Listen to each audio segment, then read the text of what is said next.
In this video, we're looking at vacuum seal testing, a simple and effective way to check your EPDM washered fasteners for air and water leaks.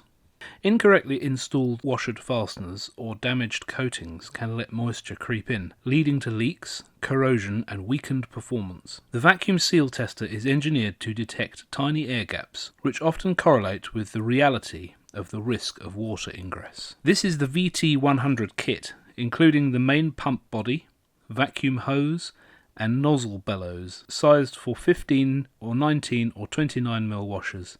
Everything you need to test quickly and accurately. First, switch the pump to vacuum.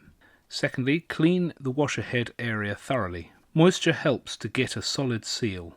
Then position the nozzle, pump 2 to 3 times and you should see at least -50 kPa on the gauge. If it drops to 0 within 5 seconds, that's a failure.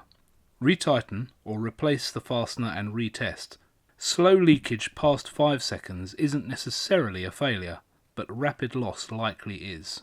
It's important to remember that if a small air leak is detected with this test, it won't necessarily indicate a potential water leak, as the water has increased density and viscosity. The vacuum test is a very stringent method of establishing the presence of air leaks. Vacuum testing gives you peace of mind on site, catching incorrectly fitted fasteners before they become costly repairs or risks to building integrity.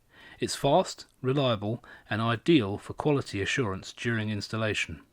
So to recap, clean the head, seal the nozzle, pump to -50 kPa, and ensure the reading holds for at least 5 seconds. Vacuum testing, powerful protection in just a few minutes.